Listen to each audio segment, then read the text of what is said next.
Tendremos hoy la charla, plática de Ana Lilia Ortega, que ahorita voy a contar un poco de su semblanza, pero una vez me gustaría agradecer a la ACNUR Guadalajara por estar todo el equipo, casi, o literal, todo el equipo está acá con nosotros, y que a veces no visualizamos la importancia de nuestros invitados o de este tipo de organismos internacionales que pues están en algún lugar que por lo general siempre ha sido una zona de paso, pero está por ahí como olvidado, ¿no? O sea, tengo entendido que había aquí una ACNUR en León, ¿no? Pero bueno, pues ya se ha ido diluyendo. Entonces, entender por qué pasan este tipo de dinámicas y como también la doctora Amonice había comentado de que a veces no sabemos distinguir entre lo que es el asilo, el refugiado, migrante, inmigrante, o sea, que es algo que hasta por pedagogía tendríamos que saber y bueno, no lo sabemos y también no sabemos cómo tratar a nuestros diferentes, a los otros. Entonces me va a permitir presentar a Ana Lilia Ortega, es licenciada en Psicología por la Universidad del Valle de Atemajac y maestra en Relaciones Internacionales por el Instituto de Investigaciones Ortega y Gasset en Madrid, ¿verdad? ¿Es en Madrid? Sí. Se ha desempeñado dentro del tema de derechos humanos desde el 2015, cuando inició como psicóloga en el Instituto Querétaro de las Mujeres. En 2016 fue jefa de departamento de la Comisión Mexicana de Ayuda a Refugiados hasta el 2019, cuando inició actividades con el Alto Comisionado de las Naciones Unidas para Refugiados ACNUR. Como coordinadora de la oficina de ACNUR en Querétaro y en la actualidad es la titular temporal, no sé si ya es temporal o qué tan temporal, de la oficina de terreno en el estado de Jalisco. Muchísimas gracias, Ana Lilia, por acompañarnos y bueno, pues ahora sí que la voz es tuya. Muchas gracias. Muchas gracias. Primero, agradecerles la invitación a la UDG y a la Universidad Internacional de Verano por darnos este espacio, como tú dices, casi que para que todo el equipo estemos acá y podamos compartirles un poco de quiénes somos, qué hacemos. Y sí, actualmente soy la titular de la oficina de manera temporal, porque estoy cubriendo la maternidad de la jefa de oficina, que es Nancy Estrada, que espero en otra ocasión puedan también conocer, ¿no? Pero bueno, mientras estoy acá hasta el mes de septiembre y pues muy contenta de acompañarles el día de hoy. Y vamos a… Si quieres, yo lo puedo mover. Sí. Pues vamos a dividir nuestra intervención como ACNUR en tres. Me parece que tengo aquí la agenda. Sí, primero vamos a hablar, el tema es hacia una protección global, el papel del ACNUR, en donde yo voy a platicarles un poco, pues justo como hice acá, de manera como general, el ACNUR que hace a nivel internacional, cuál es su mandato. Después mi colega Iliana les va a platicar sobre las instituciones y el procedimiento del reconocimiento de la condición de refugiado en México, entonces un poco más encaminado hacia qué hacemos en México como agencia de Naciones Unidas.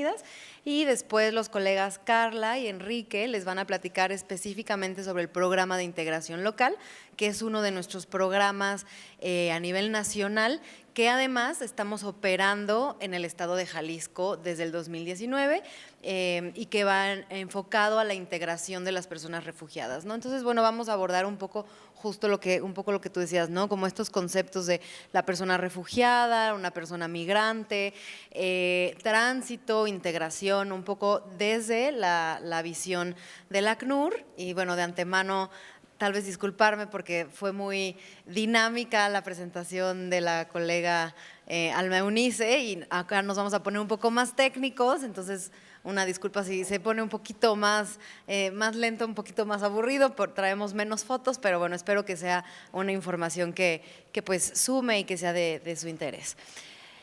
Y bueno, pues empezando por quiénes somos. Somos el Alto Comisionado de Naciones Unidas para los Refugiados, por nuestras siglas en español, o de manera un poco más corta, como le decimos, Agencia de Naciones Unidas para los Refugiados, y todavía más corto, ACNUR, ¿no? Y en ACNUR pues somos una oficina subsidiaria de las Naciones Unidas que se crea en el año de 1950 y se crea a raíz de la Segunda Guerra Mundial, de este conflicto, ¿no?, tan grande que desplaza a muchas personas de sus países de origen y las hace tener que buscar protección y refugio en países aledaños o incluso en otros continentes, ¿no?, a los que estas personas tuvieron que huir por este conflicto, ¿no? Entonces, a partir de este conflicto, vemos que hay aproximadamente 1.2 millones de personas desplazadas y pues se unen esfuerzos, ¿no?, y hay un mandato muy claro desde la Asamblea General para la creación del ACNUR y la respuesta a estas personas, ¿no?, y sobre todo una respuesta en un sentido de protección. Entonces, ¿cuál es nuestro mandato? Y este es un mandato para todas las agencias, más bien para todas las presencias donde está el ACNUR a nivel internacional, y tenemos como mandato de manera general y sencillo el dirigir y coordinar la acción internacional para la protección de personas refugiadas, solicitantes de asilo, desplazadas internas y apátridas a nivel mundial. Y bueno, para hablar de manera breve sobre nuestra presencia en México, porque ya les va a platicar más a fondo, decirles que somos la agencia de Naciones Unidas con más presencia en el país, o sea, somos la agencia más grande, somos más de 500 colegas dentro de la agencia, ¿no? Y que además vamos a distribuirnos en diferentes partes del país y lo vamos a hacer como con una lógica un poco de responder a los distintos contextos, porque pues ya como todos sabemos, México es muy grande y el tema de la movilidad va a tener como diferentes perfiles, vamos a encontrar diferentes contextos y diferentes perfiles a lo largo del país, ¿no? Entonces vamos a tener un esfuerzo muy importante en el sur del país, que pues es nuestra frontera, o nuestra frontera por donde más personas migrantes pasan, y además es el primer punto para las personas solicitantes de refugio, que es principalmente en Tapachula, y donde vamos a encontrar este gran número de solicitudes y de personas esperando a que termine su proceso de solicitud de la condición de refugiado. Del 100% de las personas que solicitan refugio en México, más del 70% la solicita en el sur del país, en Tapachula principalmente. Entonces, bueno, vamos a tener una oficina regional aquí con unos esfuerzos muy grandes por dar acompañamiento a las autoridades y también dar protección a las personas solicitantes de refugio. Después nos vamos a encontrar nuestra oficina sede, ¿no?, nuestra oficina principal, que es la oficina de Ciudad de México, en donde van a estar los esfuerzos que son menos operativos, pero donde vamos a tener los lineamientos, ¿no?, y esta planeación y de donde salen las estrategias para el resto de las oficinas. También tenemos esfuerzos muy importantes en el norte del país, que también, como sabemos, es una frontera que, si bien es un contexto distinto, porque pareciera que es una frontera que es de espera, ¿no? Parece como que ahí las personas están esperando justo a veces a que cambien las políticas y haya un huequito para poder pasar, estar esperando en estas listas, lo que conocemos. Y también tenemos ahí oficinas que también se van a dedicar a la integración, como la oficina de Monterrey, la oficina de Saltillo, ¿no?, que también van a tener esfuerzos importantes para las personas refugiadas que se quieren quedar y se están integrando.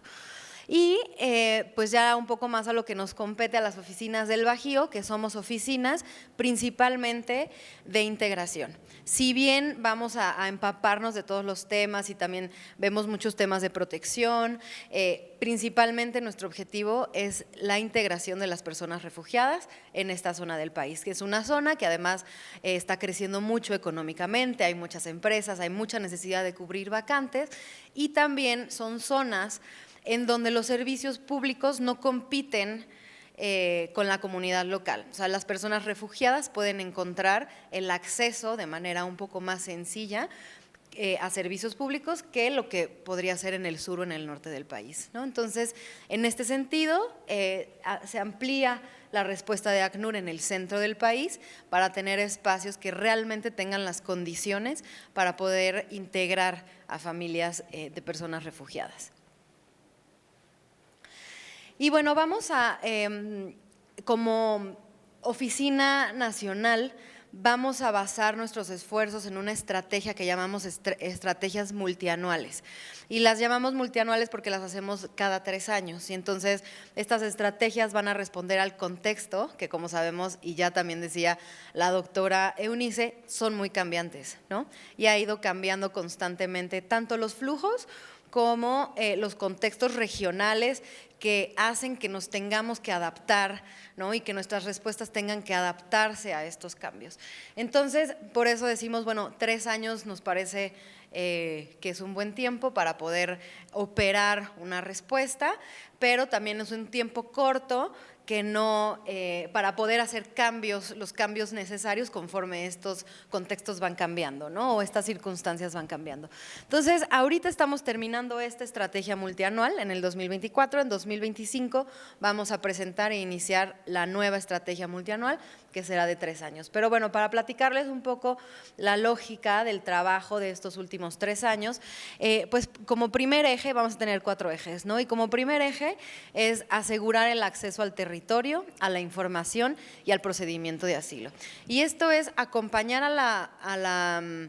bueno, se va a dividir en muchas acciones, ¿no? Pero por mencionar unas es también acompañar al gobierno para asegurar que el sistema de asilo en México cumple con los estándares internacionales a los que el mismo Estado mexicano se comprometió, ¿no? A los tratados internacionales a los que se ha comprometido y que se cumplan de manera que realmente sea eficiente y que realmente funcione el sistema de asilo en México. También en este punto hablamos del derecho a solicitar el asilo, ¿no? Entonces, ver que las personas realmente están accediendo a un sistema que les está permitiendo solicitar refugio en México y encontrar también las condiciones adecuadas para hacerlo, ¿no? Condiciones seguras, condiciones humanas, ¿no? Una vez que entran al país y manifiestan este deseo de solicitar refugio.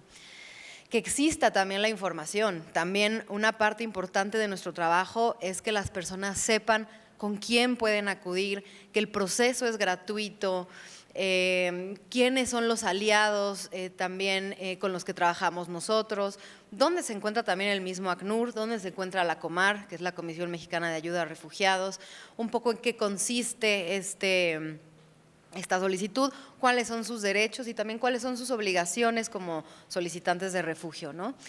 Y bueno, y que todo esto también tenga un enfoque, y esto es transversal a todas nuestras operaciones, siempre trabajar con un enfoque de edad, género y diversidad, ¿no? Esto es un eje central de todas nuestras operaciones, porque vamos a entender que la operación no puede ser generalizada, sino que vamos a necesitar rutas de atención específicas para niños, niñas y adolescentes que pueden venir acompañados o pueden venir no acompañados.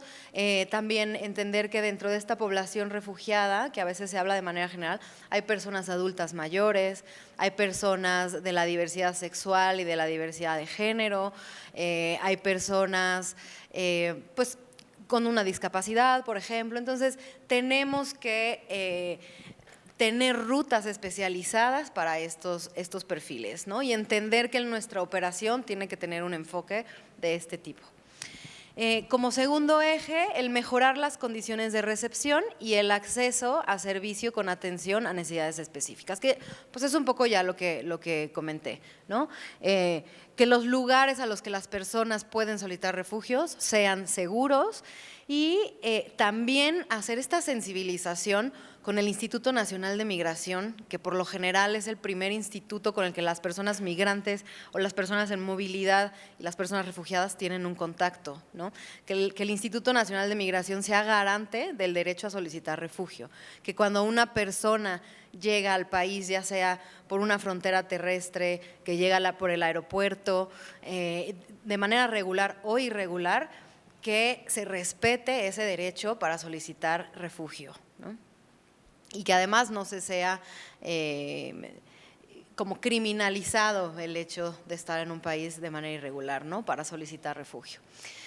Y esto pues también lo hacemos con mucho apoyo a las comunidades, y esto tiene que ver también con las condiciones de recepción. Como les decía yo, bueno, en el sur tenemos nuestro punto como más más importante, por decirlo de una manera, de solicitudes de refugios, donde más solicitudes se recibe. Y estamos hablando de Tapachula, que quienes conocen Tapachula saben que es una ciudad muy pequeña, que tiene sus propios problemas, que tiene servicios públicos muy limitados, que tiene una oferta laboral también muy limitada y que constantemente, y que recibe, como les decía, más del 70% de las solicitudes de refugio en México. Y que este proceso, además, por muchas situaciones que ha vivido la Comar, cada vez ha sido un poquito más lento, ¿no? Y entonces una solicitud de refugio en México para ser reconocida a veces puede llevar 4 meses, 6 meses. Hay personas que tienen 1 año en ese proceso, ¿no? Para ser reconocidas. Y entonces tener personas en una ciudad como Tapachula 1 año completo teniendo muchas necesidades, pues a veces complejiza la relación con la misma comunidad. Y entonces constantemente tenemos estas, seguramente ustedes lo han visto, pero pues estas manifestaciones de rechazo de la misma comunidad a seguir recibiendo personas migrantes, a personas solicitantes de refugio, refugiados. Entonces hay un trabajo muy importante que nosotros hacemos de apoyo a estas comunidades. Le llamamos, son trabajos de coexistencia pacífica, en donde lo que se intenta es que haya una parte de sensibilización a la comunidad, ¿no? De un poco estas personas que están ahí, por qué están, cuáles son las razones por las que salen de sus países, son personas que vienen huyendo, pero también que se vea que las mismas personas refugiadas y solicitantes también tengan este aporte a la misma comunidad, ¿no? ¿Qué te aporta la persona solicitante? ¿Qué te aporta la persona refugiada que está aquí?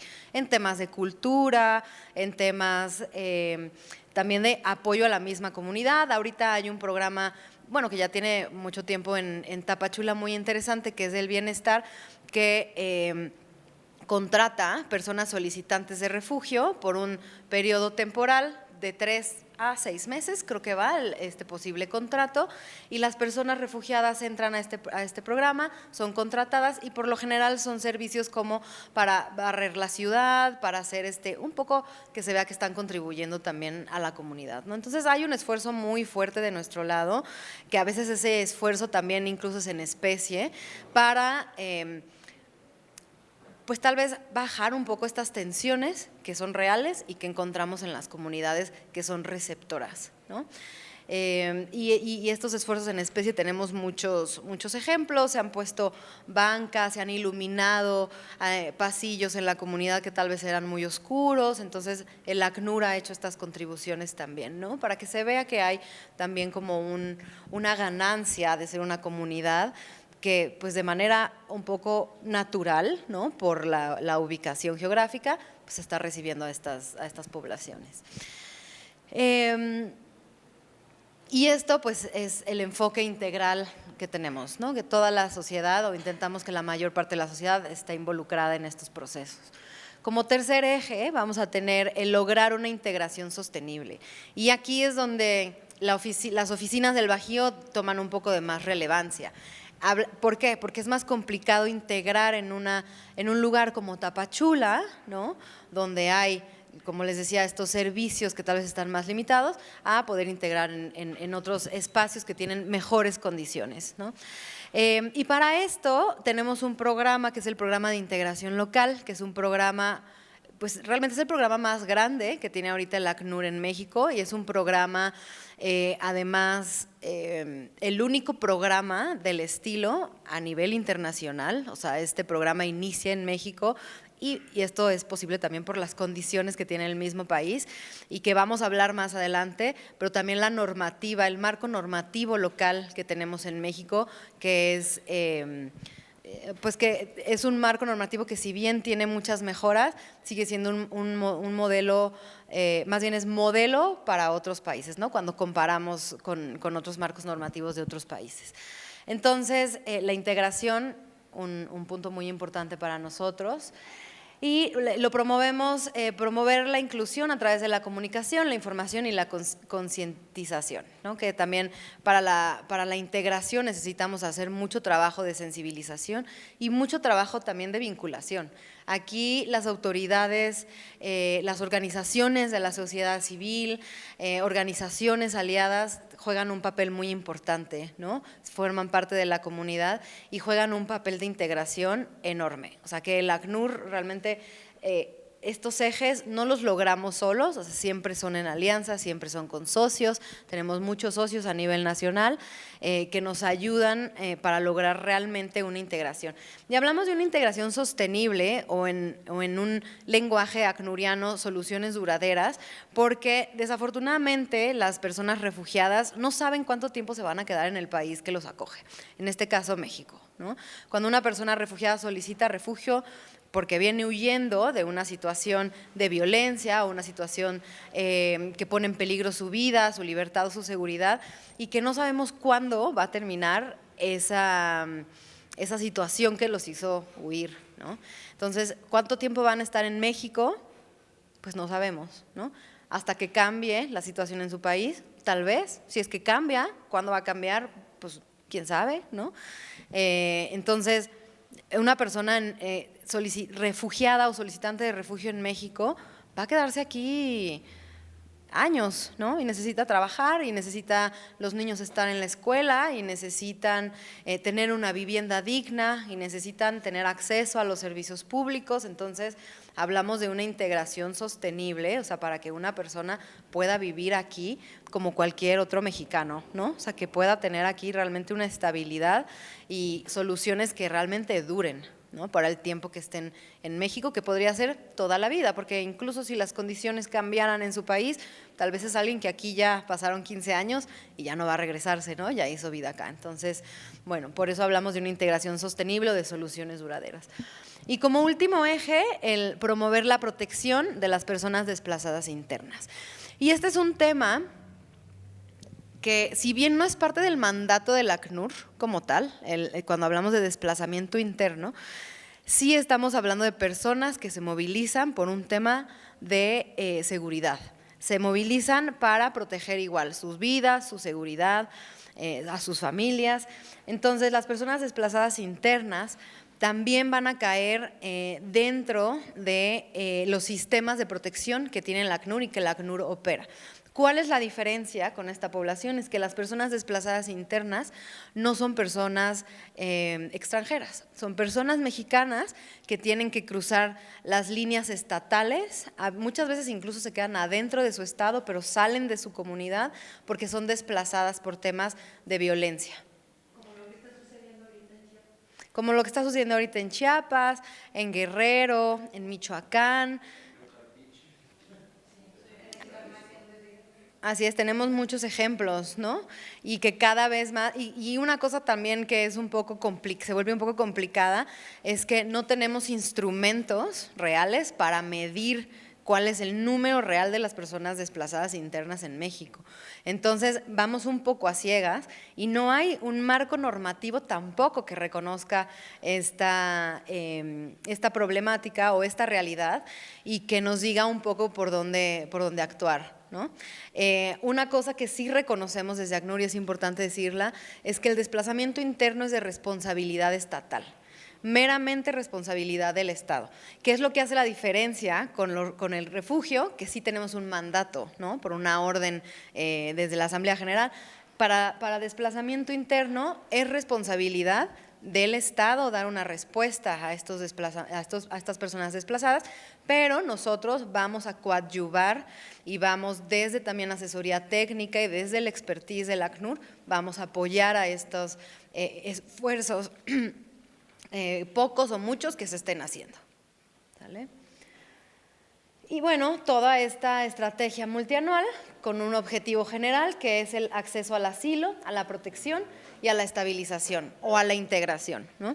Y la mitigación de movimientos irregulares peligrosos, también acompañar a las personas en este tránsito, porque algo importante que mencionar es que, y que también la doctora Eunice lo mencionó, es que si bien no todas las personas que pasan por el país, incluso que solicitan refugio en el país, se quieren quedar en México, eso no significa que no estén necesitadas de protección internacional o que no deban tener el acceso a mecanismos de protección internacional.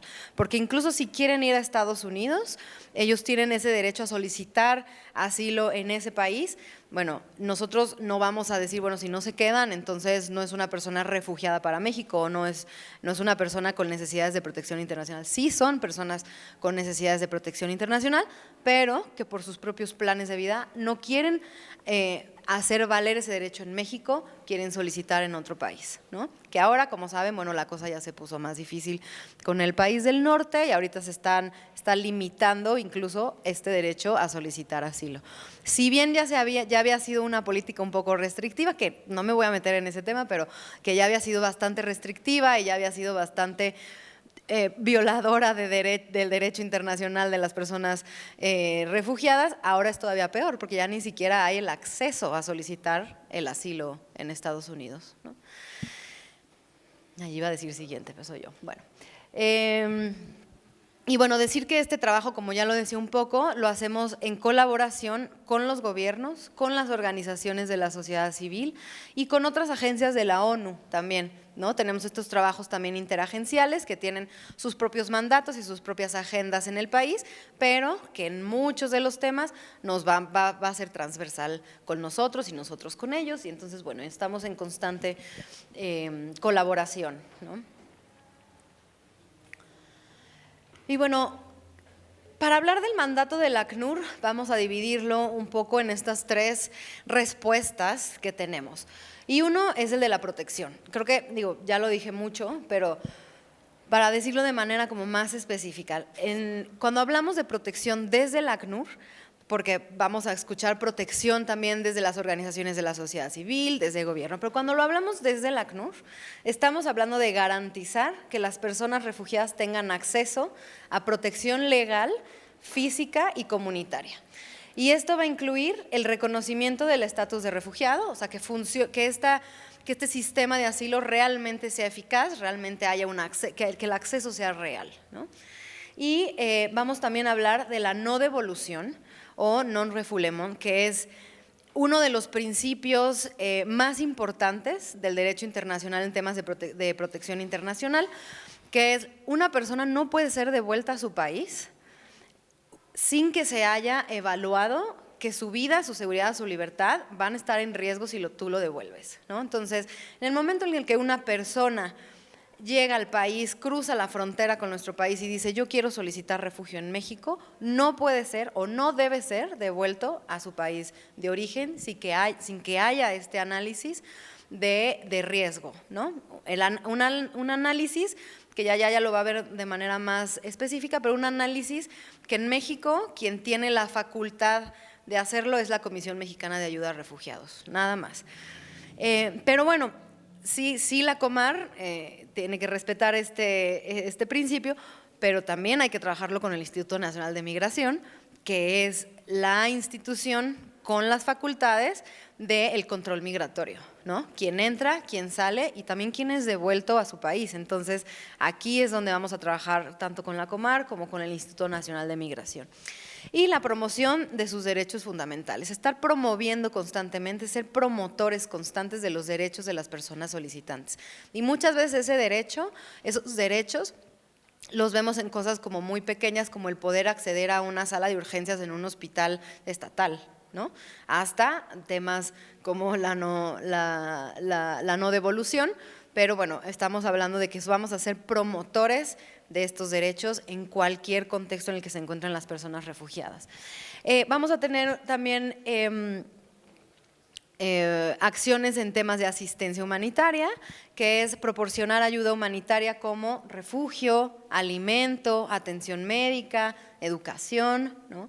Esto lo podemos hacer desde nuestros programas. ACNUR tiene programas de asistencia humanitaria muy fuertes y también lo hacemos en ayuda de nuestros aliados, de nuestros socios, que también se vuelven como bracitos operativos del ACNUR, ¿no? Por donde damos respuesta para estos temas. Y hablamos de soluciones duraderas, como ya les decía yo, el generar una integración realmente, y valga la redundancia, integral y efectiva, y que sea real esta integración, ¿no? Hablando de manera internacional, el ACNUR va a reconocer 3 soluciones duraderas que podemos activar desde nuestros programas, que va a ser la repatriación voluntaria, cuando la situación de peligro, la situación por la que una persona tuvo que huir de su país cambia, mejora o es inexistente, las personas de manera voluntaria pueden regresar a esos países, ¿no? Su país de origen o su país de residencia, en donde tal vez estaba cuando surge esta problemática. Y el ACNUR acompaña para que estos procesos de repatriación sean seguros. La segunda es el reasentamiento en terceros países, que esto es, muchas veces nos vamos a encontrar que el primer país de refugio, que en este caso sería México, tal vez no va a cumplir con las condiciones que esa persona en específico tiene de seguridad.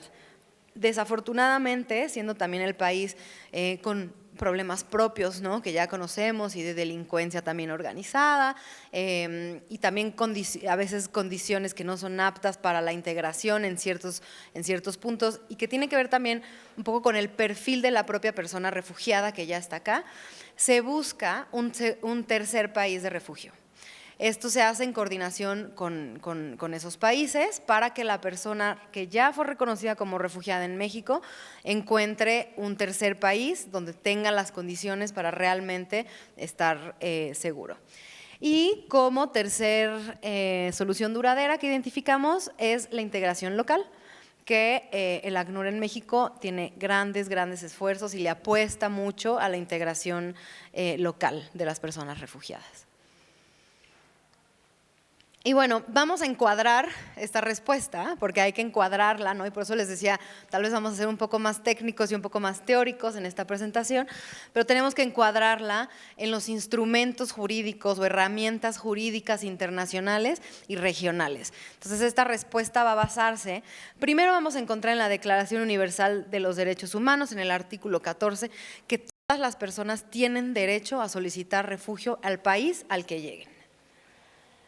Luego vamos a tener la Convención sobre el Estatuto de los Refugiados, que se crea en 1951, a la par de cuando se crea el ACNUR, pues se crea este instrumento para poder enmarcar, vamos a encontrar ahí la definición de quién es una persona refugiada, vamos a encontrar los derechos y las obligaciones de los estados firmantes de esta convención y un poco los lineamientos de la protección internacional, ¿no?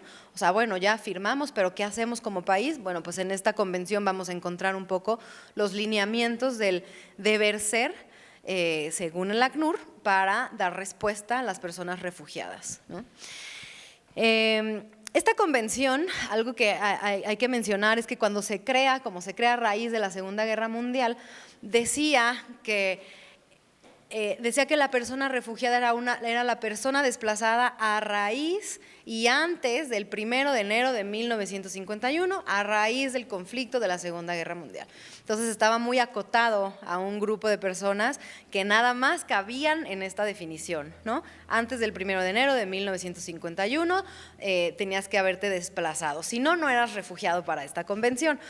Cuando desafortunadamente vemos que estos conflictos alrededor del mundo siguen surgiendo, ¿no? Sigue habiendo personas desplazadas y esta convención se queda corta, se crea el Protocolo sobre el Estatuto de los Refugiados de 1967, que prácticamente lo que hace este protocolo es quitar esa frase de la definición y ahorita vamos a ver la frase ya como queda en el Protocolo sobre el Estatuto de Refugiados, pero ya no nada más se acota a las personas que a raíz del conflicto de la Segunda Guerra Mundial y ya quitas la temporalidad, que pues la verdad sí estaba muy restrictiva, ¿no?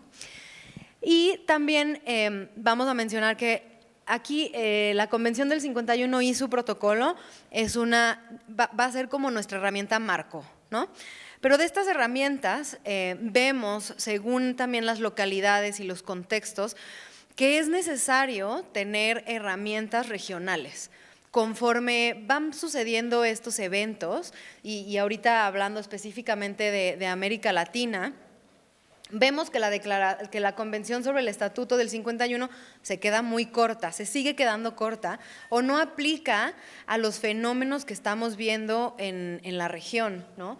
Entonces tenemos que hacer una herramienta que incluya y que sea ad hoc a lo que estamos viendo en la región. Y entonces creamos la Declaración de Cartagena sobre los Refugiados de 1984, que nos va a hablar que está más tropicalizada, por decirlo de una manera, ¿no? A los movimientos y a los fenómenos que empezamos a ver en la región.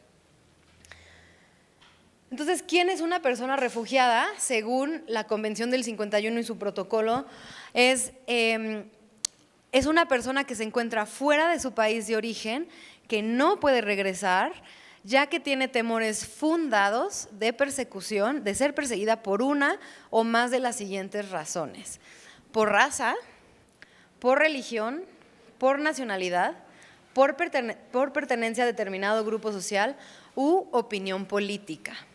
Esta es la definición que vamos a encontrar en la Convención del 51 y en su protocolo. Entonces, si ven, también está muy específico, ¿no? También tienes que ser perseguida por alguna de estas 5 causales, ¿no? Entonces, cuando vemos, nos damos cuenta que en el contexto regional en el que vivimos, tal vez no caigo en ninguna de estas 5, pero sí hay un conflicto generalizado, sí hay una violencia generalizada, sí hay una violación masiva de derechos humanos, pero ¿dónde la pones? Es que se crea Cartagena y ahí se repitió, y tenemos esta definición de Cartagena, que es por lo general la más usada por la Comisión Mexicana de Ayuda a Refugiados para reconocer personas refugiadas en México, y dice, considere también como refugiados, y vea cómo dice considere también, ¿no? O sea, además de lo que dice la Convención del 51, considerar refugiadas a las personas que han huido de sus países porque su vida, seguridad o libertad han sido amenazadas por la violencia generalizada, la agresión extranjera, los conflictos internos, la violación masiva de derechos humanos u otras circunstancias que hayan perturbado gravemente el orden público. Entonces, aquí sí podemos encuadrar un poco más lo que estamos viendo en la región. Y así como esta herramienta regional, hay otras herramientas regionales alrededor del mundo. Hay otra herramienta, África tiene una herramienta también regional específica para su contexto, ¿no? Y para los acontecimientos que se están viviendo allá. Y bueno, un poco lo que también ya nos dio pie la doctora Eunice, ¿no? Hablemos de conceptos y por qué hay una agencia que tiene como mandato las personas refugiadas de manera específica y no hablamos de migración en general. Y bueno, estas son las diferencias de las personas migrantes y las personas refugiadas desde la visión del ACNUR. Desde la visión del ACNUR y también de los protocolos que a nivel internacional se han acordado, ¿no? Las personas migrantes son personas que han salido voluntariamente de su país en busca de oportunidades laborales. Bueno, aquí estamos hablando de personas migrantes económicos en específico, pero las personas migrantes, si lo hablamos de manera general, la razón por la que sea que hayan salido, ellos van a tener siempre la oportunidad de regresar a sus países sin que su vida esté en riesgo, ¿no? Entonces, eso es una diferencia, digamos, que es la que engloba. Van a contar también con la protección de su propio país y van a poder regresar en el momento en el que lo deseen, ¿no? Además de que van a tener un estatus migratorio distinto. Esto es, van a caer en un marco normativo tanto internacional como local, diferente al de las personas refugiadas. Las personas refugiadas, a diferencia de los migrantes, van a huir, van a estar huyendo, salen porque tienen que salvaguardar sus vidas. O sea, no están saliendo porque van a buscar trabajo o por reunificación familiar o como salen también muchas personas de México por estudios, ¿no? Tienen que salir huyendo de sus países. Muchas veces estas personas no salen con lo que traen puesto.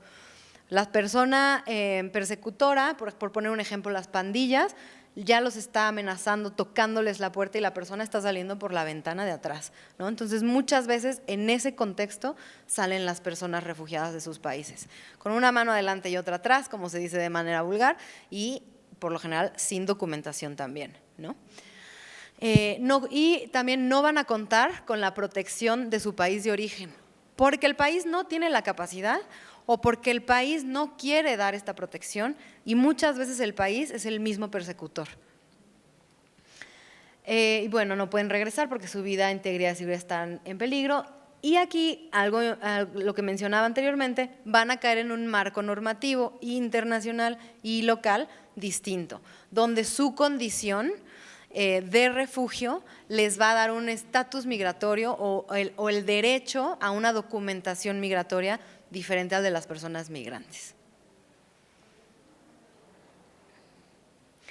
Y bueno, en nuestra respuesta, ¿no?, vamos a encontrar que, como yo les decía, que realmente necesitamos respuestas diferenciadas, ¿no? Necesitamos rutas diferenciadas, necesitamos programas que hagan una diferenciación de los distintos perfiles que estamos recibiendo.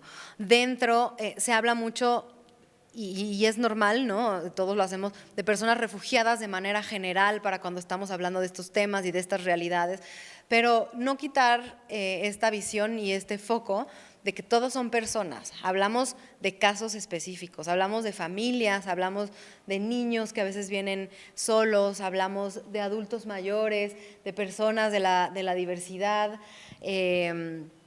y que sus necesidades de protección, si bien se van a englobar en el mismo paraguas de protección internacional y estos marcos normativos, sí van a necesitar de una respuesta diferenciada, ¿no? Entonces vamos a buscar estos apoyos de los diferentes expertos, de las diferentes instituciones que van a tener estas diferentes expertise para poder dar una respuesta, ¿no?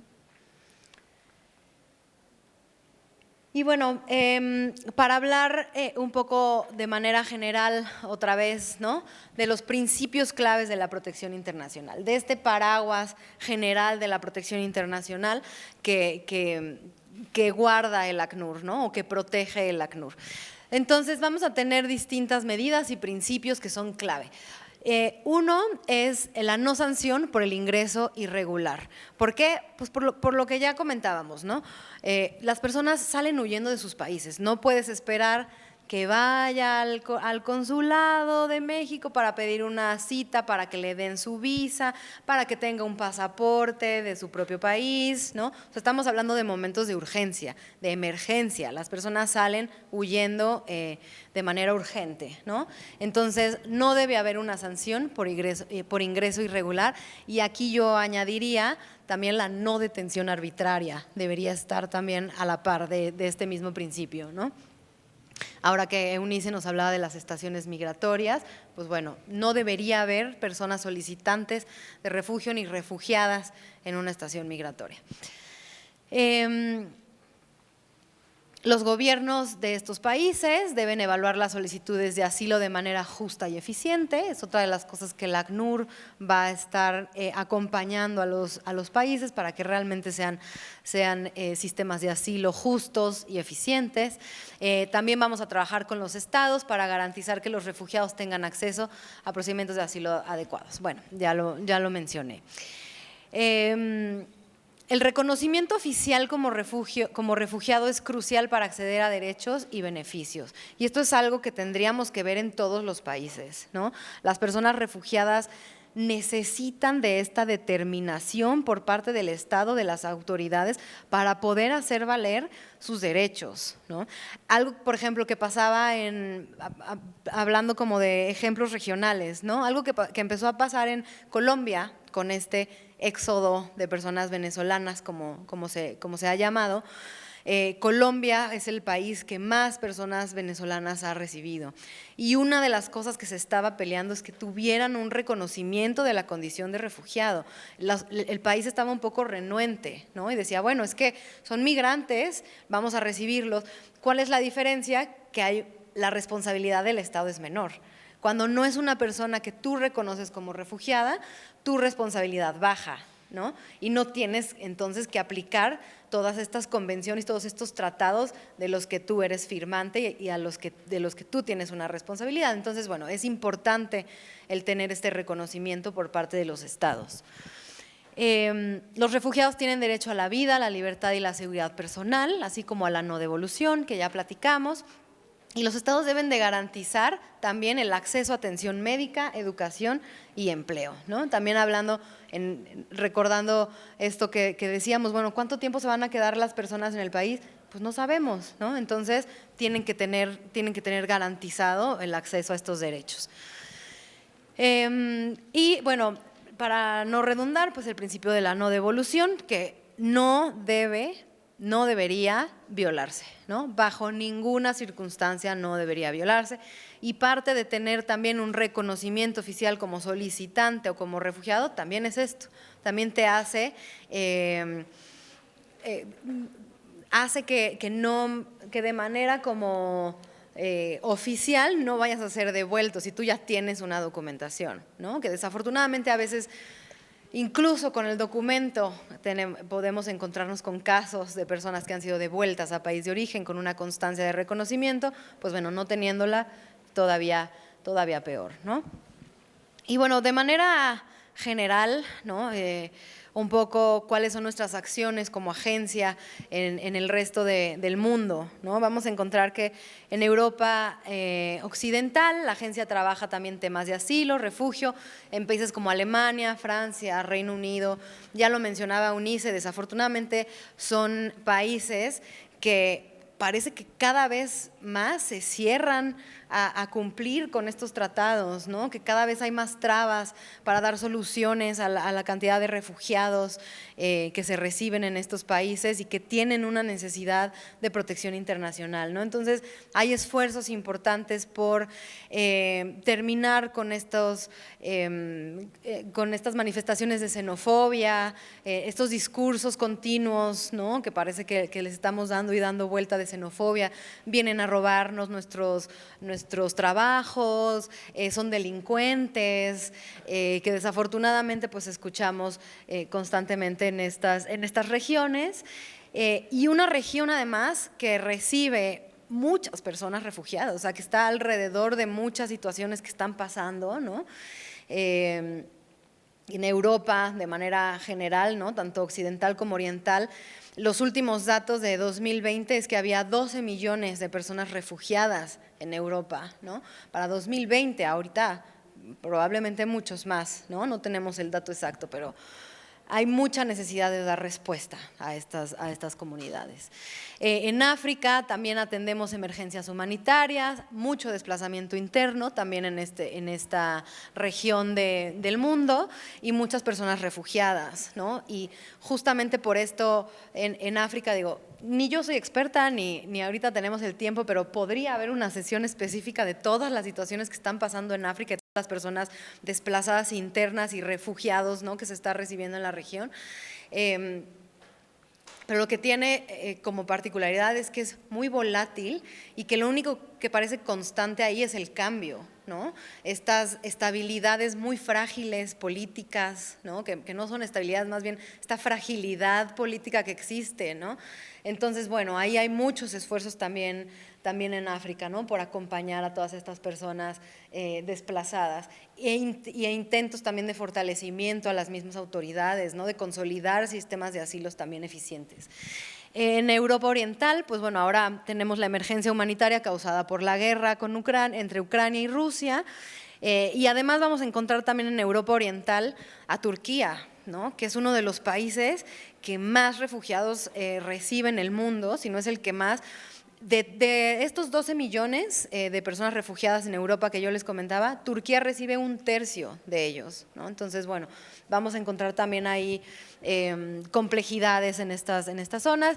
Y en el sudeste de Asia, damos protección y asistencia a refugiados en Bangladesh, personas que han sido desplazadas desde Myanmar, ¿no? En Bangladesh vamos a encontrar el campamento de refugiados más grande del mundo, que es el Bazar Cox, donde pues tenemos también ahí esfuerzos muy importantes, ¿no? Para dar respuesta.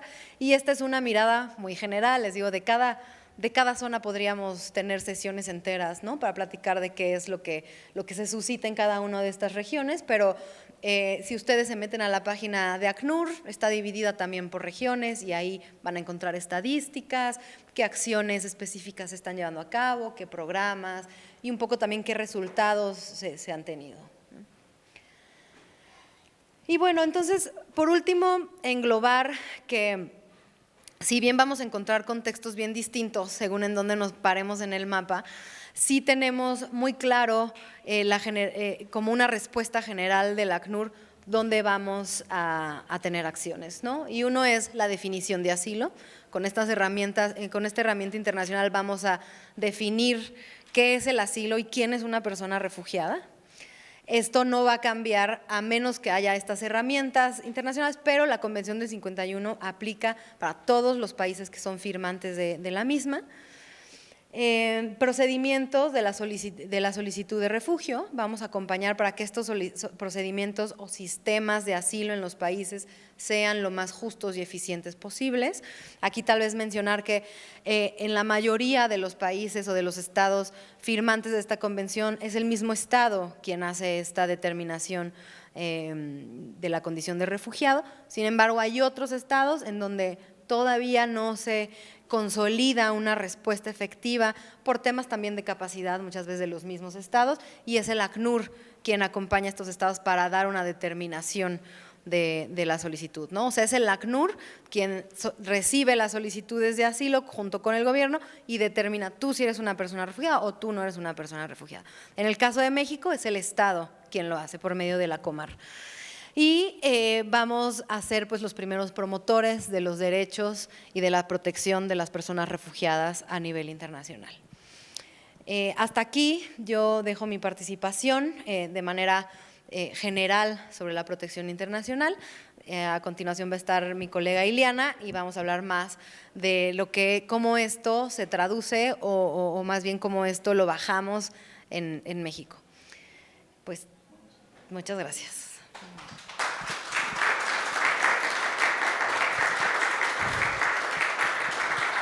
Muchísimas gracias, Ana Lilia, por este contexto, aproximación de lo que es el ACNUR. Entonces, daríamos ahorita paso a preguntas sobre lo que presentó Ana Lilia. Yo tengo como 6, pero no me va a pasar. Entonces, el doctor Jorge, una, la maestra María Fernanda, la maestra Alma, y ahorita con ellos, ok, porque las mías son como de profe regañón. Ya. Bueno, mi pregunta es muy puntual, ¿no? La primera es de las personas que piden este estatus de refugiado, ¿cuántas de ellas o qué porcentaje sí es como bien genuino que ella dice, si quiero estatus de refugiado aquí en México para quedarme aquí?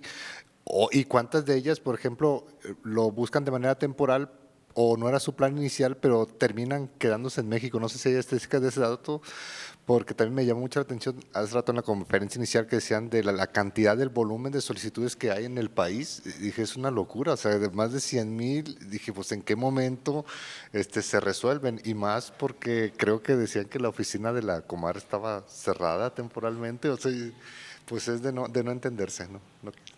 Y paso el micrófono.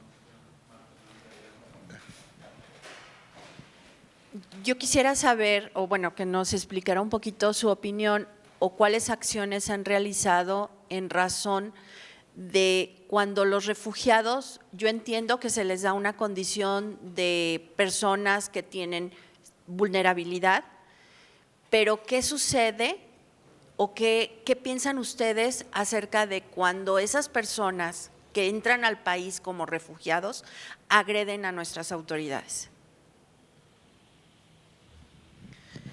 Yo tengo una duda que se traduce en pregunta sobre cuál es la razón de por qué tienen más presencia en el estado de Guanajuato que, por ejemplo, en el estado de Jalisco, porque ahí lo vi en la diapositiva. Y otra es, ¿cómo se garantiza, es decir, qué programas existen para que se garantice o se aplique esta garantía del derecho al trabajo para los que tienen esa condición? Gracias por sus preguntas.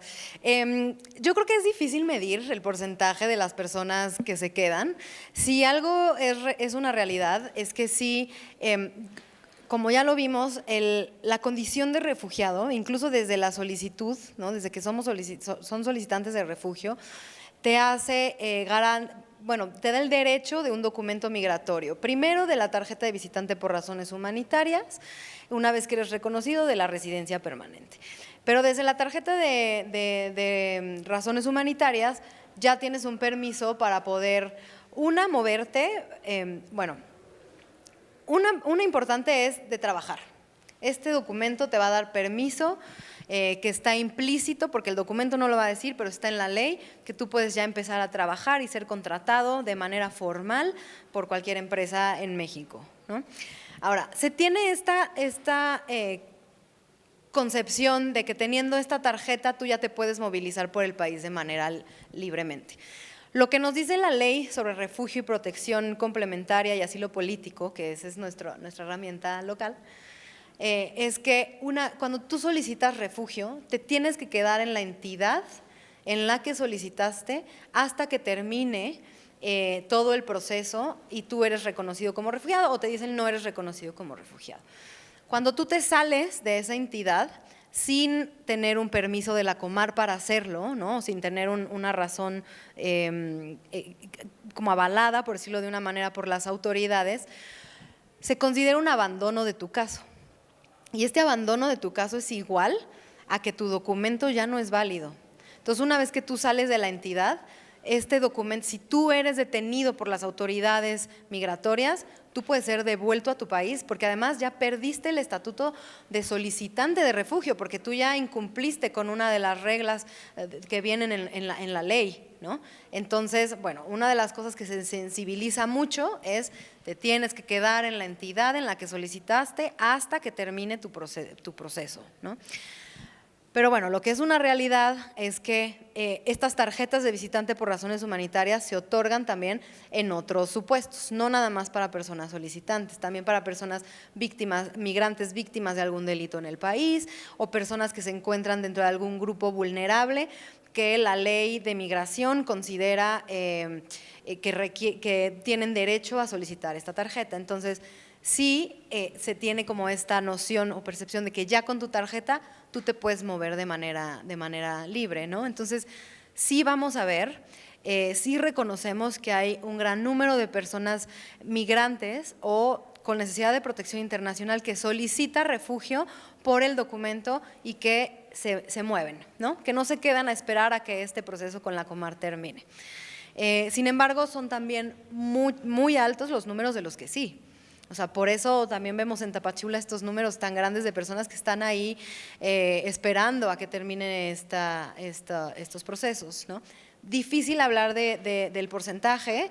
La doctora Eunice hablaba de un 20% que realmente se quedaba. Yo, como ACNUR, desconozco esa información y no la tenemos como oficial.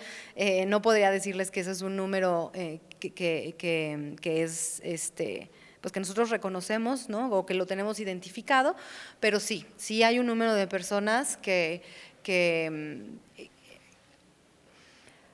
es que suena feo decir que utilizan, ¿no? Pero que a veces se hacen uso de este sistema de asilo para obtener esta documentación. Y esto, no es que esté mal por parte de la persona, no es que la persona esté incurriendo en una falta, ¿no? O que sean personas que abusen de este sistema. La realidad es que no hay otras opciones, ¿no? Desde ACNUR reconocemos la necesidad de que haya alternativas a la migración para que esto no suceda. O sea, también para preservar el sistema de asilo se necesita que haya otras alternativas a la regularización migratoria, ¿no? Que las personas que no quieren solicitar refugio aquí tengan otras opciones para poder ir a donde quieren ir de manera segura y de manera ordenada, ¿no? Que eso es lo que no existe. Entonces, pues está este sistema que funciona, que me da una tarjeta, pues sí, por obvias razones es más seguro, pues prefiero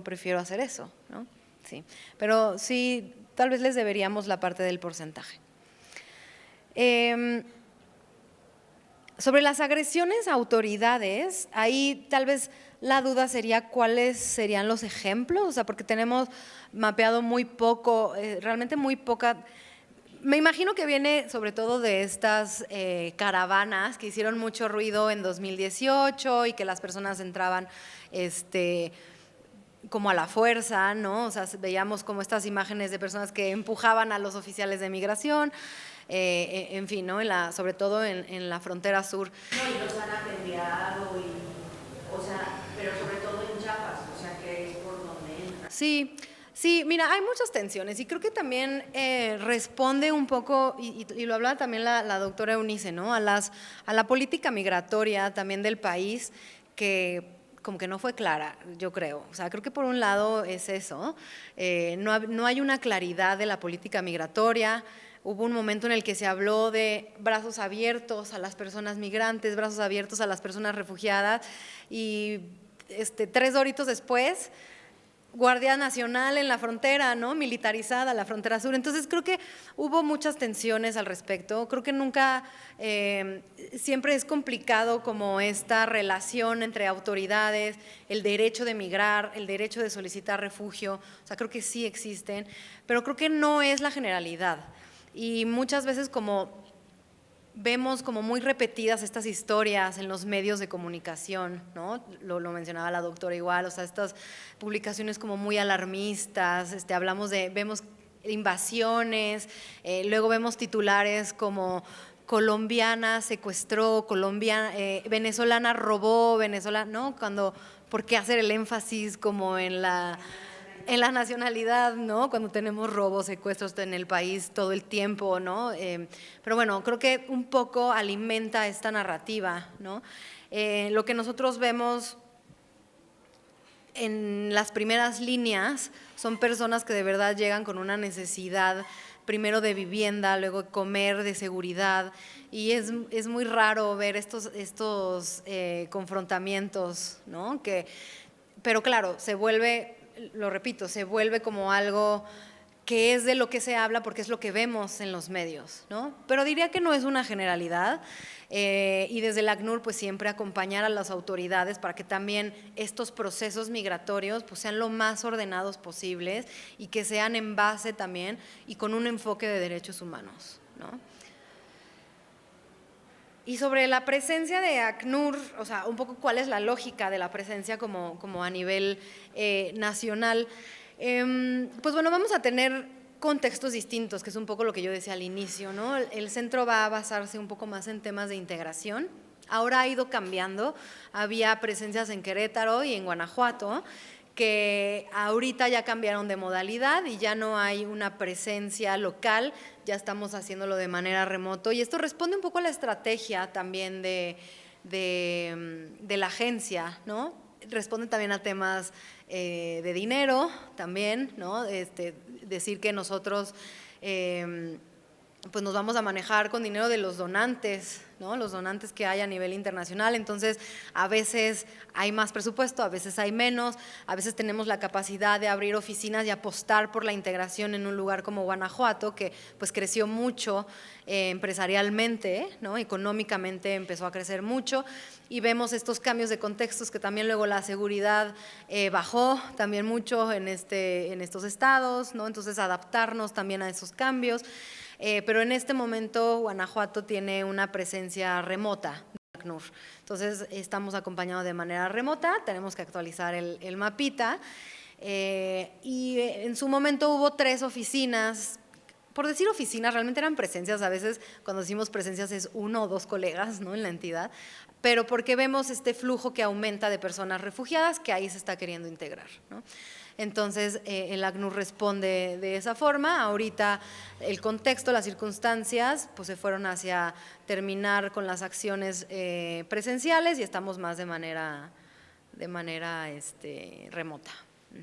Y en Guadalajara, pues bueno, es una oficina que se ha fortalecido mucho, es una oficina con un equipo un poco más grande por también las condiciones que tiene Jalisco para recibir personas extranjeras, para recibir personas refugiadas. Hay una red de actores como muy fuerte también en el Estado, ¿no?, que apoyan y que ayudan a dar esta respuesta. Entonces, en ese mismo sentido, pues el ACNUR coadyuva con las organizaciones, tanto gubernamentales como las que se han organizado por su cuenta, para apoyar a estas respuestas, ¿no? Y que además, y de eso van a hablar mis colegas, vemos un potencial muy grande de integración, ¿no?, principalmente. Muchas gracias. ¿Alguna otra pregunta o comentario? La maestra Juanita, yo y la maestra Altagracia.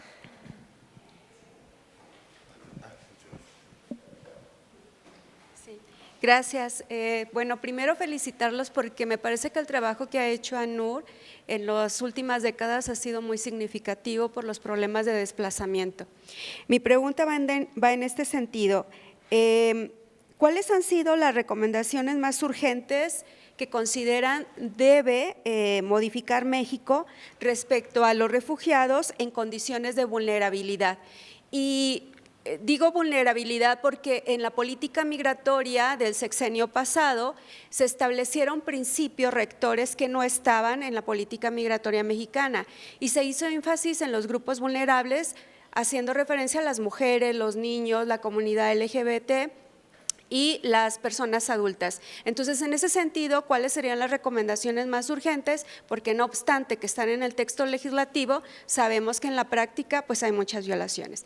Esa sería una. Y la otra pregunta sería en relación a esta modificación que se da, que una persona puede decir que está en condición de migración, pero hay un momento en que cambia su situación en la realidad o en el trayecto y puede sufrir violencia, atentados, puede cambiar, ¿no? Y entonces en ese sentido cambia la condición, ya no es un migrante, porque el origen pudo haber sido voluntario, pero en el trayecto se convierte en algo que es forzoso, que puede sufrir explotación o violencia, y entonces se convierte en refugiado.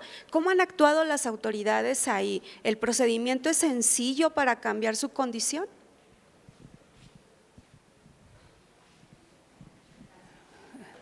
Me sumo también al agradecimiento de compartirnos esta visión y este marco normativo que cada vez ha generado mayores esfuerzos para pues prever todos esos puntos y esas fodas, ¿no?, fortalezas y debilidades. Y bueno, mi pregunta va un poco relacionada con lo que planteó la maestra. El seguimiento que se da a través del ACNUR, ¿qué medidas se han tomado? Bueno, puesto que muchas veces se otorgan los documentos para la estancia de estas personas en situación de refugiado y existen algunos movimientos que les hacen perder este estatus. Sin embargo, bueno, hasta donde yo tuve conocimiento, yo trabajé un tiempo en el Instituto Nacional de Migración desde 1997, entonces, bueno, ha cambiado mucho. No había una regulación o un seguimiento al otorgamiento de este estatus de refugiado. Entonces, ¿qué medidas se han tomado para detectar, dado que a partir de 2012, con el cambio de la ley de migración, se le cortaron un poquito los dientes, digamos yo, a las autoridades para poder actuar y detectar a las personas que no están en el lugar en el que se les otorgó el permiso o realizando actividades a las cuales no están autorizados, ¿verdad? ¿Qué medidas se han tomado en ese sentido? Gracias.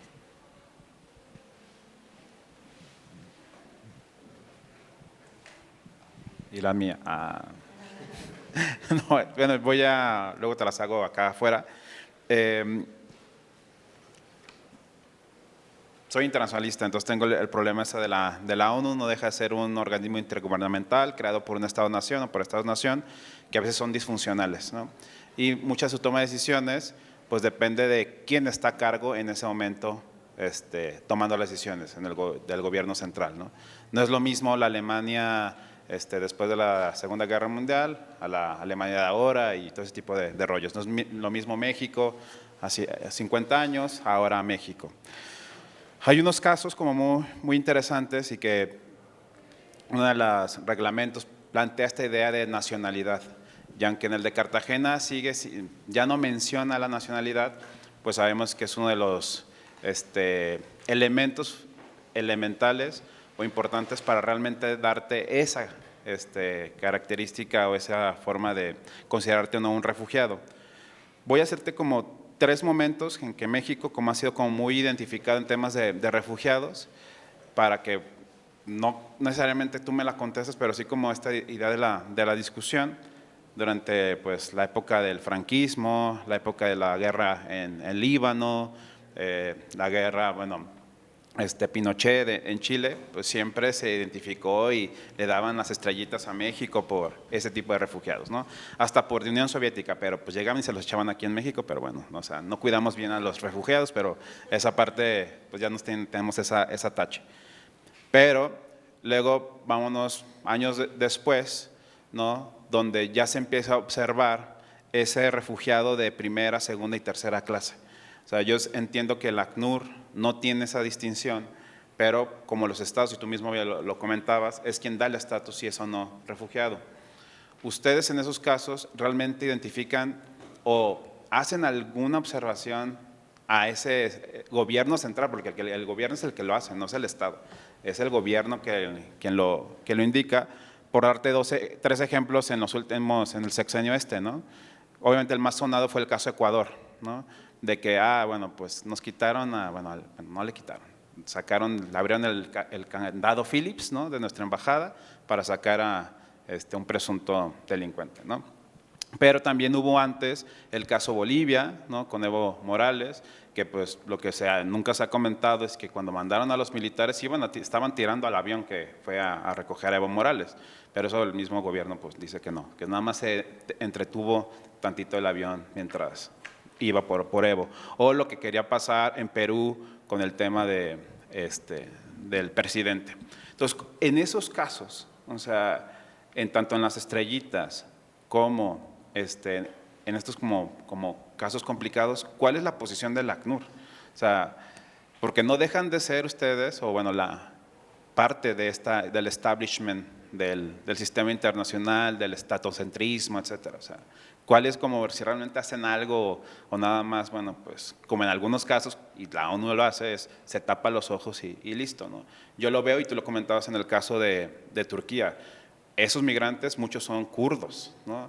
Y son en naciones sin Estado. Entonces, al no tener un Estado, ¿cuál es su estatus en ese caso? Cachemira, ¿no? Los inuits. ¿Cómo es esas personas, cómo los consideran ustedes? Porque no son apátridas, porque simplemente nunca tuvieron un Estado. Entonces, ¿cuál es ese estatus que le dan a ese tipo de personas? Palestina ahorita, o sea, te los están reventando. ¿Qué está haciendo ACNUR? ¿Qué está haciendo en sí las Naciones Unidas? Entonces, ¿cuál es como ese tipo de discusiones que hay más allá del mandatory, que le llaman? Porque eso en inglés es otra cosa, ¿no? O sea, y esta idea del mandato, pero el mandato ya se convierte en una obligación, ¿no? Siempre se ha dicho que no es vinculante, sí, pero es un mandato de ustedes, la salvaguarda de alguien. Entonces, ¿cuál es como esa discusión que hay más allá de lo que uno puede ser tan polite o no en el tema de las Naciones Unidas? Muchas gracias. Sí, muchas preguntas. Bueno, empezando por las recomendaciones a México con estos flujos como distintos que hay, ¿no? Estos perfiles distintos. Algo que estamos trabajando todo el tiempo dentro de nuestros programas es la respuesta diferenciada, o sea, que platiqué un poco durante la presentación, ¿no? El entender que si bien sí a veces llegan muchas personas refugiadas, ¿no? Y se les intenta atender de manera pues generalizada, eficientizar como los procesos para que todas tengan una respuesta. Hacemos mucho énfasis en que también la respuesta tiene que tener un enfoque de género, un enfoque de edad, un enfoque también hacia la diversidad, ¿no? Entonces, bueno, esto es algo que trabajamos constantemente con el gobierno, que también, a ver, es que también a veces creo que le damos mucha carga a la Comar, ¿no? Y queremos que la Comisión Mexicana de Ayuda a Refugiados como que le resuelva cada una de las necesidades que tienen las personas refugiadas, cuando pues realmente su facultad es la recepción de las solicitudes de asilo y la respuesta, ¿no? Entonces, algo que también impulsamos mucho es que se trabaje en red, o sea, que se integre y que se involucre a todas las demás instituciones, a todas las demás autoridades que van a poder dar una respuesta desde sus facultades y desde sus responsabilidades también, ¿no? Entonces, bueno, es algo que intentamos que se haga, hay mucha sensibilización, muchos trabajos de vinculación con Protección Civil, si hablamos de integración con el Servicio Nacional de Empleo, con las Secretarías de Salud, ¿no? Porque hay una responsabilidad también desde sus trincheras, ¿no? Entonces, bueno, un poco este trabajo en red se busca mucho, ¿no? Sobre el cambio de la condición en el traslado, creo que ahí es importante mencionar que para reconocer a una persona como refugiada tiene que caer en las causales que vimos aquí. O sea, tiene que ser una persona que la motivación de su salida haya sido por un tema de persecución, que hubiera temores fundados de persecución. Entonces, si una persona migrante que no sale por ninguno de estos motivos, pero que en el camino, como es bien sabido, es víctima de distintos tipos de violaciones a sus derechos, de delincuencia organizada, ahí la ley de migración lo que dice es que se te tiene que identificar como una víctima, o sea, tú tienes el derecho de ir y levantar una denuncia, ¿no? Hay un actor también que es tiene que haber como un reconocimiento de que has sido víctima en el país y tienes el derecho a la tarjeta de visitante por razones humanitarias. O sea, tú tienes el derecho a permanecer de manera regular en el país para, en un sentido como también de restitución, ¿no? Mientras se te restituyen esos derechos que tú perdiste o esos hechos porque te hicieron a ti una víctima. Entonces, no por haber tenido una situación de seguridad en el camino, vas a ser reconocido como refugiado. Para ser reconocido como refugiado, tienes que salir huyendo de tu país por alguna de estas causas, ¿no? Y para eso, para tener una identificación, como decíamos, justa y eficiente, la Comar hace un análisis que ya lo va a platicar, lo va a desmenuzar mejor, pero va a hacer un análisis legal caso por caso de las solicitudes de refugio para determinar quién es reconocido como refugiado y quién no cae en estos supuestos y puede tal vez utilizar otros mecanismos, ¿no? Ya estando en el país.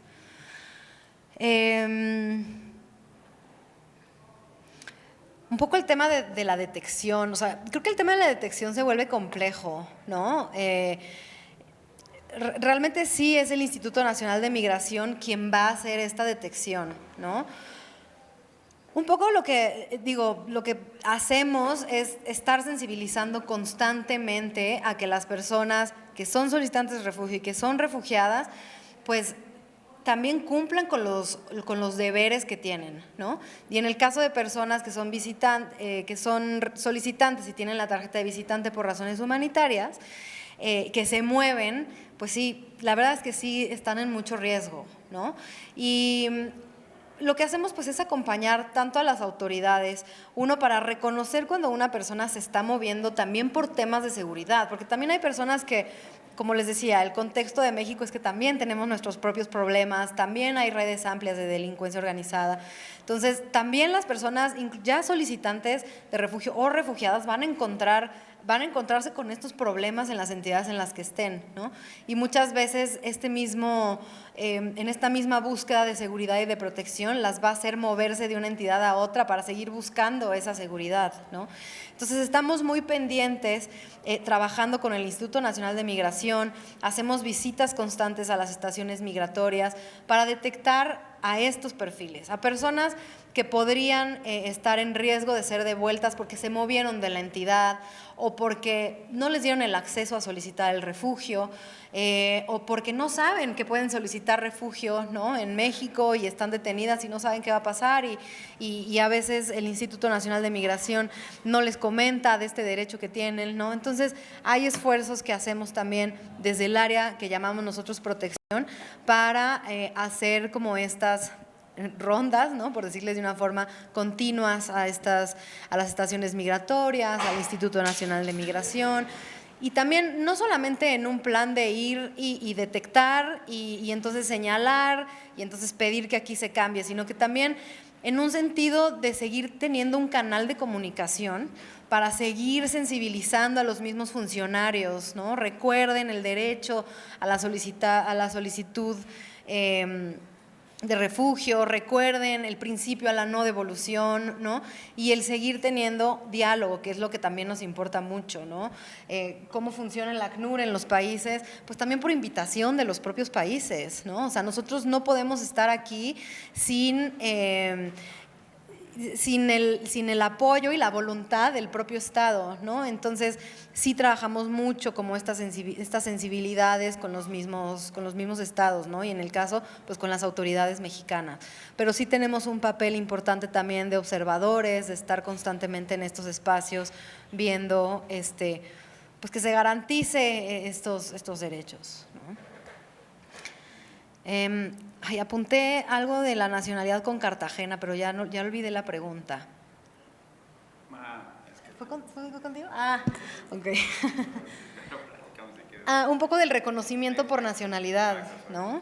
Sí, pues no lo llamamos como tal, ¿no? O sea, realmente el reconocimiento es por medio de la herramienta de Cartagena y cuando hablamos como de violaciones masivas a los derechos humanos o conflictos generalizados, como pudieran ser también conflictos como guerras, etcétera, pues sí, muchas veces pasan a una nacionalidad, ¿no? Entonces, una manera también de eficientizar el sistema de asilo, es decir, bueno, si todas las personas o la mayoría de las personas venezolanas, por poner un ejemplo regional, que solicitan refugio en México, caen en la definición de Cartagena porque hubo violaciones generalizadas a los derechos humanos, hubo persecuciones por opiniones políticas también, bueno, creo que al tener una Comar también muy saturada, con recursos muy pequeños, ¿no?, para las pues ahora sí que para las necesidades que el contexto te avienta, pues es una manera también de hacerlo un poco más ágil, ¿no? Decir, bueno, si eres una persona refugiada, entendemos que caes en este supuesto y entonces, bueno, se agilizan, por decirlo de una manera,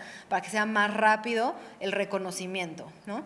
Sin embargo, en México no deja de haber el análisis caso por caso, o sea, eso no se ha dejado de hacer. Ha habido muchas propuestas para hacer determinaciones a grupos grandes o a nacionalidades que no han pasado por lo sensible que es el reconocer o no el estatuto de refugiado, ¿no? Porque estás hablando muchas veces de salvaguardar la vida de esas personas. Entonces, es tan sensible a veces estos casos que se tiene que hacer caso por caso y hasta ahora pues no se tiene todavía como una respuesta por nacionalidad, ¿no? Sino que sigue siendo caso por caso, pero se han agilizado un poco los procesos, ¿no? Bueno, perfecto.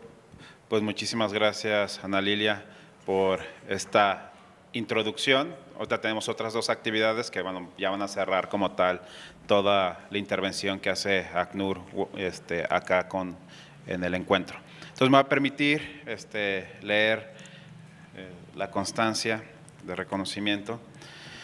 La Universidad Internacional de Verano, Universidad de Guadalajara, Centro Universitario de los Lagos, otorga la presente constancia a la maestra Ana Lilia Ortega Rodríguez por su participación como ponente con la conferencia Hacia una protección global, el papel del Alto Comisionado de las Naciones Unidas para los Refugiados ACNUR, en el tercer encuentro sobre atractividad territorial, contribuciones de la migración para el desarrollo local, llevado a cabo en la Universidad Internacional de Verano 2024. Atentamente piensa y trabaja, 30 años de la autonomía de la Universidad de Guadalajara y su organización en red, Lagos de Moreno, Jalisco, 13 de junio del 2024, y quien firma para dar legalidad a este tema, legitimidad, la doctora Gloria Angélica Hernández Sauledo, la rectora del centro, y nuestra secretaria académica, la doctora Carla Noemí Padilla Martínez. Entonces, muchísimas gracias, acá por acompañarnos. Bueno, luego también te hacemos llegar un texto de acá de nuestros profesores, y bueno, también hay algo que es muy interesante, algo que es importante dentro de la gastronomía de Lagos, ¿sí? Y pues de lo que se hace ahora en Lagos, que es por la parte de la cerveza. No te la vas a poder llevar al avión, entonces la vas a tener que dar a tus colegas. ¿Okay? Pero muchísimas felicidades. Gracias por... Y ahorita, en 5 minutos, 6 minutos, comenzaríamos con la siguiente intervención. Muchísimas gracias por seguirnos.